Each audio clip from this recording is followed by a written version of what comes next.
سے گزار رہے ہو یہ دیکھا جائے گا۔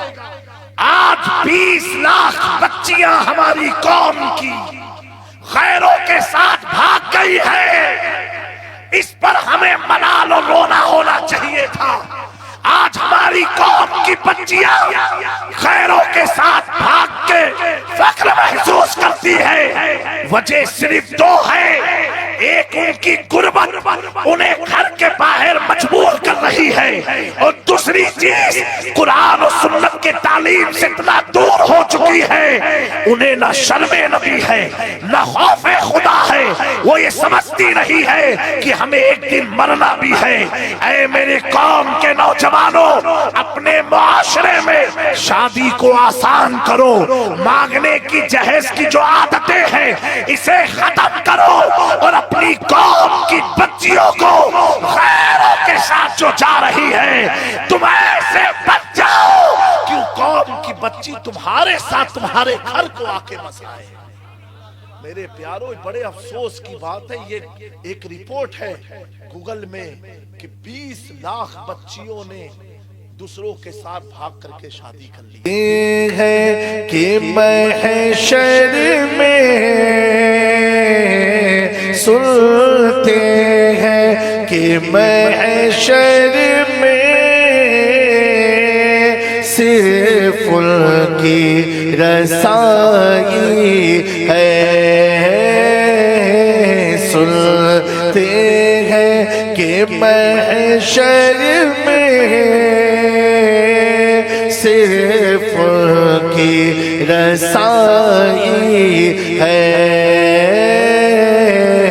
سنتے ہیں کہ محشر میں صرف ان کی رسائی ہے، ان کی رسائی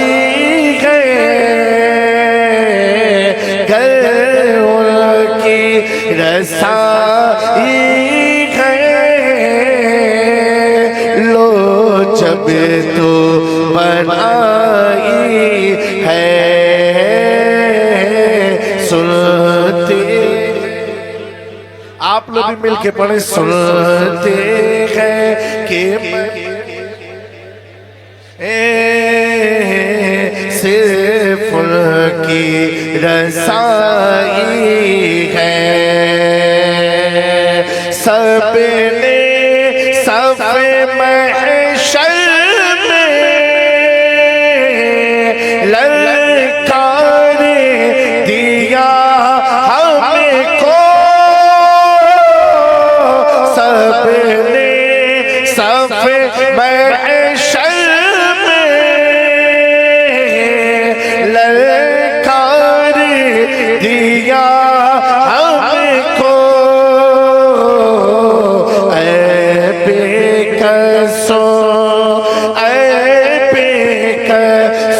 کے آقا، اے بے کسوں کے آقا، اب تیری دعائی ہے، مجرم کو نہ شرماؤ، احباب کفن ڈھک دو، منہ دیکھے کہ کیا ہوگا، پردے میں ہے یوں تو سب انہی کا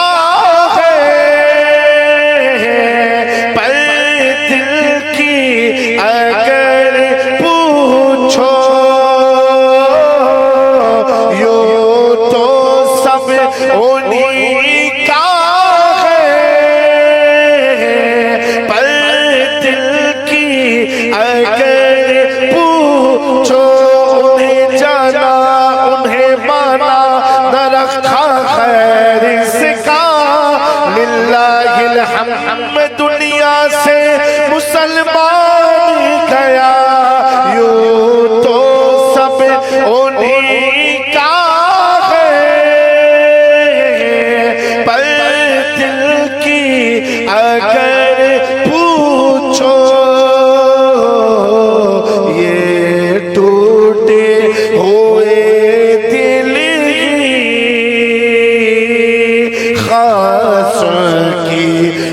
فرمائی ہے مدلے میں یہ شک کیا تھا واللہ رضا واللہ صرف کی رسائی ہے صرف کی رسائی ہے لو جب تو بنائی ہے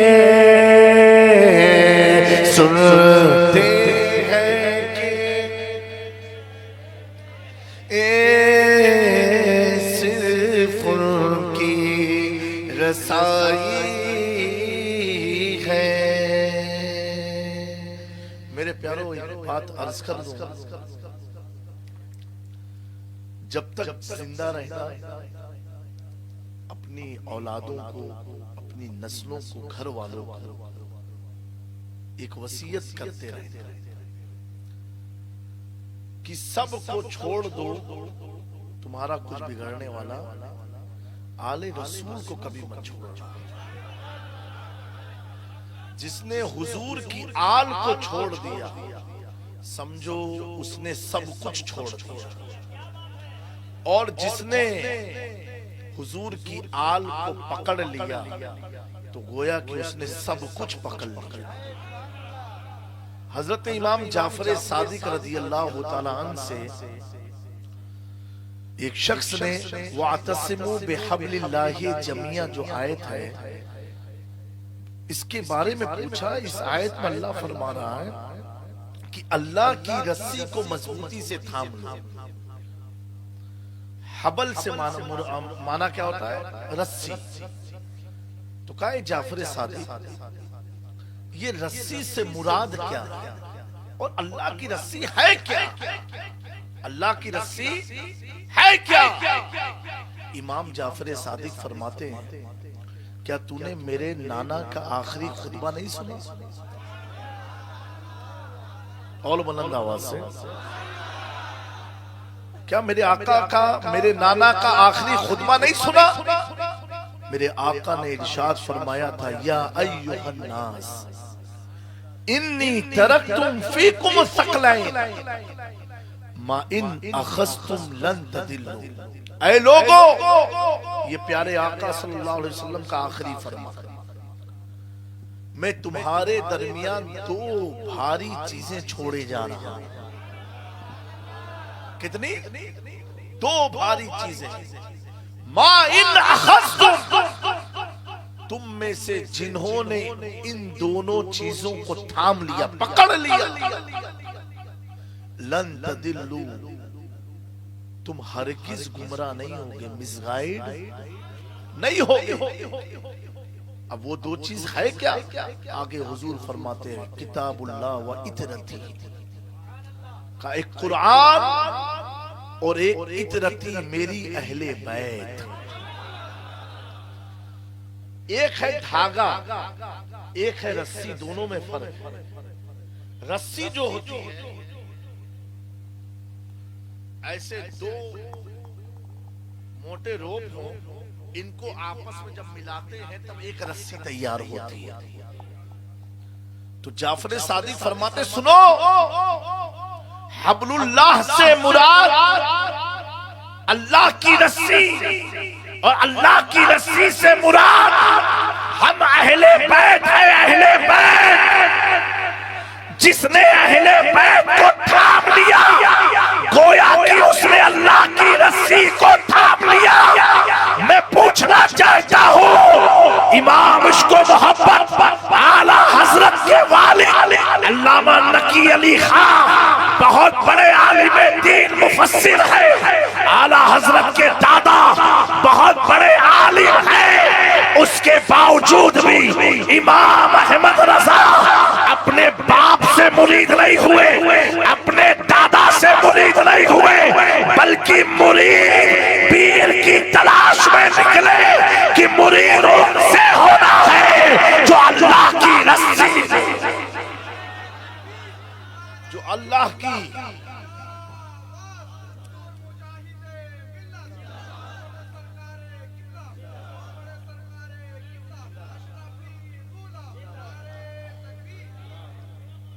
یہ اللہ کی رسی ہے۔ محررہ میں جا کے امام نے کہا یا اللہ دو جہاں میں خادم آل رسول اللہ کر، حضرت آل رسول مقتدیٰ کے واسطے میرے امام نے صرف لکھ کے نہیں عمل کر کے بھی بتایا۔ کبھی سید کو پالکی پر اٹھا کے دکھایا، کبھی سید کے قدموں پر امامہ رکھ کے بتایا، کبھی سید کو اپنی مسند پر بٹھا کے خود سانوے ادب طے کر کے لوگوں کو درس دیا۔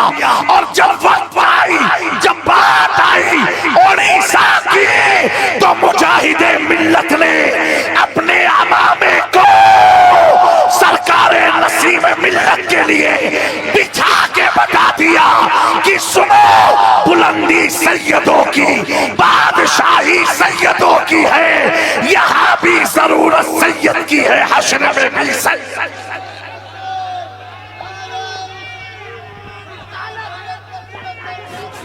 نعرہ تکبیر، نعرہ رسالت، مسلک اعلی حضرت، عشق محبت، عشق محبت، عشق محبت، عشق محبت، فیضان اعلی حضرت، فیضان مخدوم حضرت سید نسیم اختر قادری، سید وسیم اختر قادری، نعرہ تکبیر، نعرہ رسالت۔ حضور مجاہد ملت کے تعلق سے میں نے جو اپنے بزرگوں سے سنا ہے کہ خود ایک موقع پر غازی ملت کہہ رہے تھے کہ مجاہد ملت یہ کہا کرتے تھے کہ میں عالم بعد میں ہوں، فاضل بعد میں ہوں، مجدد فاضل بعد میں ہوں، مناصر بعد میں ہوں، سب سے پہلے حبیب الرحمن سیدوں کا غلام ہے۔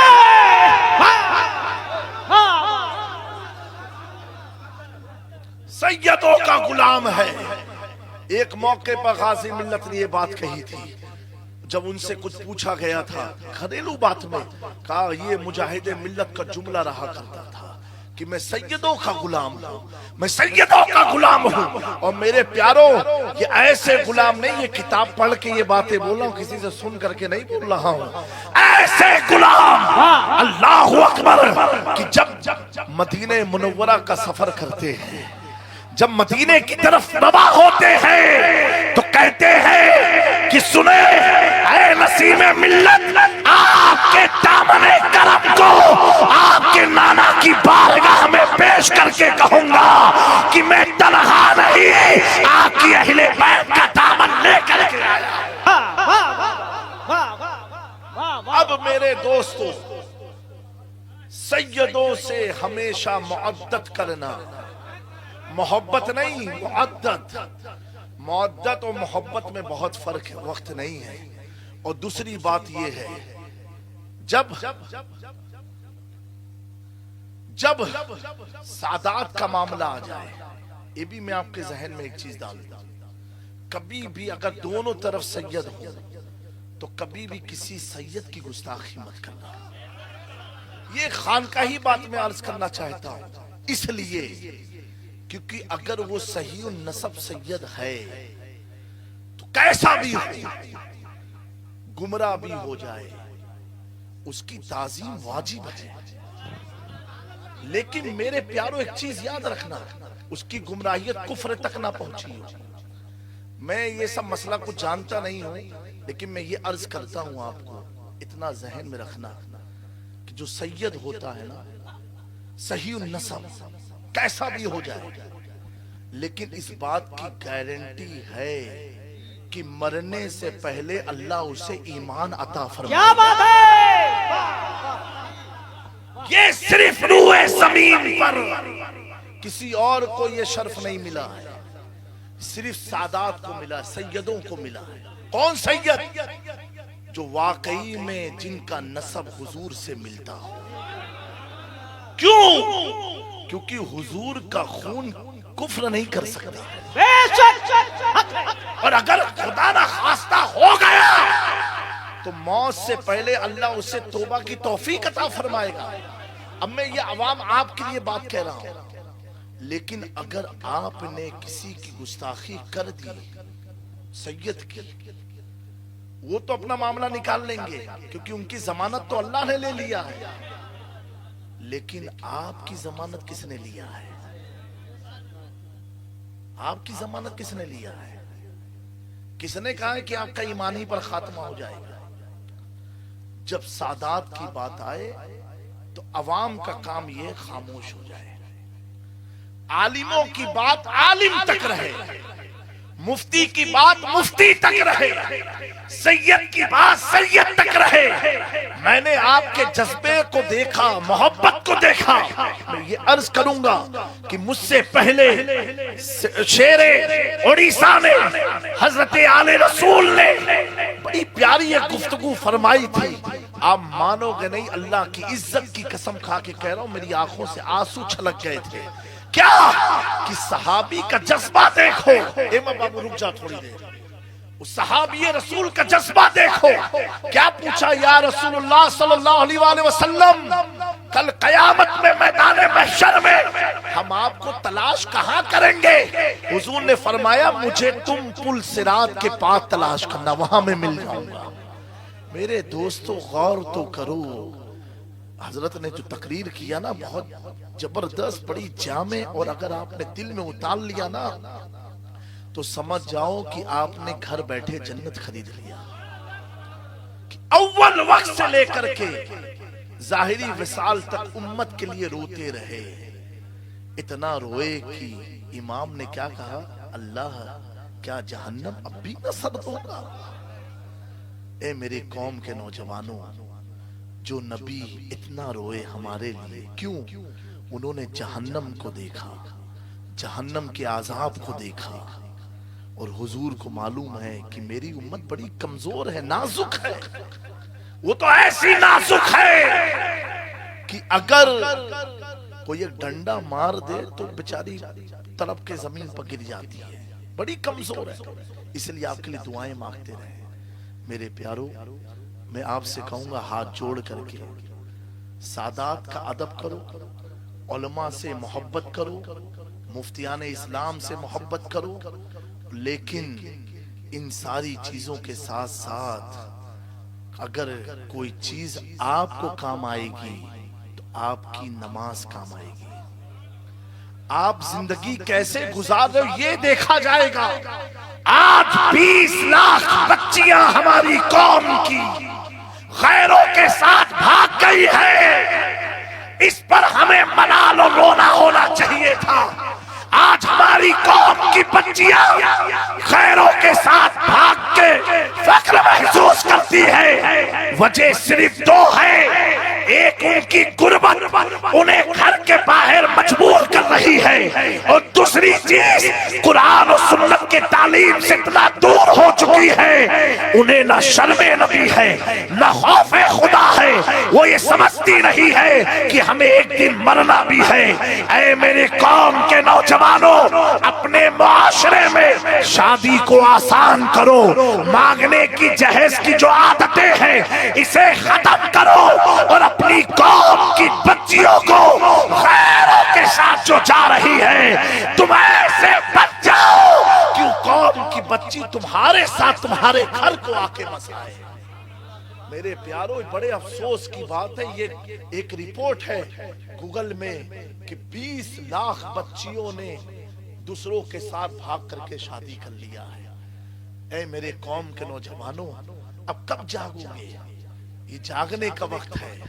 ابھی ہم نے گاڑی میں ایک بات ہوئی، ان بزرگوں کا کرم ہے کہ آج سنیت پھل پھولی ہوئی ہے، لیکن میرے دوستو پھر سنیت خون مانگ رہی ہے۔ کون سا خون؟ وہ محبت کا خون جس سے حضور کے پیغام کو عام کیا جائے، ہم سنیت کو ایک کر دیا جائے۔ میرے پیارو، آنے والا وقت بڑا نازک وقت ہے۔ اللہ تبارک و تعالی ہم سب کی جان، مال، ایمان اور عقیدے کی حفاظت فرمائے۔ اور دیکھیں، ہم کو واللہ بول رہے ہیں کچھ اڑیسہ کے بارے میں، میں بہت بار آیا ہوں اڑیسہ میں، لیکن مجھے کچھ یہاں پر کیا چکر ہے، کیا معاملہ ہے، مجھے کوئی چیز کا علم نہیں ہے، لیکن اتنا ضرور کہوں گا کہ اگر آل رسول کہیں پر کھڑے ہیں تو نبی کا خون ظلم کے خلاف ہمیشہ کھڑا رہے گا، ظالم کے خلاف ہمیشہ کھڑا رہے گا، اور جہاں نبی کی آل کھڑی رہے تو آنکھ بند کر کے آپ ان کی پیروی کرو، ان کی اقتداء کرو، کیونکہ پیارے آقا نے فرمایا اگر تمہارے ہاتھ بائی نہ خستم، تمہارے ہاتھ میں جب تک ان کا دامن رہے گا لن تدلو، تم ہرگز گمراہ نہیں ہو سکتے ہو، اوروں کے دامن سے تم بھٹک سکتے ہو، سیدوں کے دامن سے تم بھٹک نہیں سکتے ہو۔ اتنی گارنٹی ہے، اتنی ذمہ داری ہے، اس لیے یہ میرے کہنے سے نہیں، یہ آمنہ کے لال کے فرمان کی روشنی میں عرض کیا ہوں۔ اللہ تبارک و تعالی ہم سب کی مصائب کو دور فرمائے اور ہم سب کو سننے سے زیادہ عمل کی توفیق عطا فرمائے۔ وما علینا الا البلاغ، میرے بولنے میں، سننے سنانے میں یا آپ کو سمجھنے یا مجھے سمجھانے میں قصداً سہون کوئی غلطی ہوئی ہو، اللہ اپنی رحمت سے معاف فرمائے، اور ہم سب مل کر کے اللہ اور اس کے رسول کو، اس عوام کو گواہ بنا کر کے کلمہ شہادت پڑھتے ہیں، اشہد ان لا الہ الا اللہ وحدہ لا شریک لہ واشہد ان محمدا عبدہ ورسولہ، استغفر اللہ ربی من کل ذنب واتوب الیہ۔ السلام علیکم۔ حضرت ایک چھوٹی سی گزارش ہے، اس وقت ہمارے ضلع میں کچھ نیم رافضی لوگ پیدا ہو گئے ہیں، اور کچھ نیم رافضی پیر جو ہیں انہیں پیچھے سے سپورٹ بھی دیتے ہیں۔ ان کا کام یہی ہے کہ بند کمرے میں بیٹھ کر علماء کی گستاخی کرنا، علماء سے لوگوں کو متنفر کرنا۔ اس سلسلے میں آپ کچھ ارشاد فرما دیں تاکہ یہ ان کے فریب سے محفوظ ہو جائیں۔ مفتی صاحب قبلہ، یہ آپ کی محبت وقت میں اتنی وسعت نہیں ہے، لیکن ہمارے غلام سرور نعمتی صاحب تو ہم نے یہاں اسٹیج پر بلایا تھا بھی، تو کان میں ہم نے ان کو یہی بات کہی تھی کہ آپ ایسا میرا اعلان کریں کہ قاطع رافضیت ہیں جامع میاں، تاکہ میری تقریر اسی انداز کی رہے۔ پوچھئے آپ، لیکن ابھی کیا ہے گاڑی، اور الحمدللہ ہمیں پوری دنیا جانتی ہے کہ الحمدللہ اللہ کے فضل و کرم سے ہم لوگ ٹناٹن سنی ہیں اور مسلک اعلیٰ حضرت والے سنی ہیں۔ ہاں، اہل سنت کا ہے بیڑا پار اصحاب حضور، ناؤ اور نجم ہے اطرت رسول اللہ کی۔ ہم سب اپنی سنیت پر قائم رہے، اور میرے پیارو جو ایسے لوگ ہیں جو کمروں میں بیٹھ کر کے صحابہ کی گستاخی کرتے ہوں، چاہے وہ حضرت امیر معاویہ ہوں یا حضرت ابو سفیان ہوں یا حضرت ہندہ ہوں، ایسے کوئی بھی شخص ہو اگرچہ اپنے آپ کو خانقاہی کہے، کسی کے بھی خاندان سے کہے، ہمیں اس سے کیا لینا دینا۔ میں ایک جملہ کہتا ہوں، اگر آپ سمجھ گئے اسی جملے میں پوری میری تقریر ہے کہ اتنی بات یاد رکھنا، عقیدت سے عقیدہ نہیں ہے، عقیدت سے عقیدہ نہیں ہے، عقیدے سے عقیدت ہے۔ عقیدہ درست ہے تو عقیدت ہوگی۔ خانقاہیں لاکھ ہوں، لاکھ خانقاہیں ہوں، لیکن اگر اس میں عقیدہ درست نہیں ہے تو ہمیں اس خانقاہ سے عقیدت نہیں ہوگی، صاحب قبر سے عقیدت رہے گی، غریب نواز سے عقیدت رہے گی، مخدوم سمنانی سے عقیدت رہے گی، غوث اعظم سے عقیدت رہے گی۔ لیکن اس مسند پر بیٹھنے والا اگر گدی نشین کا عقیدہ صاحب قبر کے عقیدے کے موافق نہیں ہے تو کچھ بھی ہو جائے ہمیں اس سے کوئی عقیدت نہیں رہے گی۔ نبی سے جو ہو بیگانہ اسے دل سے جدا کر دے، پدر مادر برادر جان و مال ان پر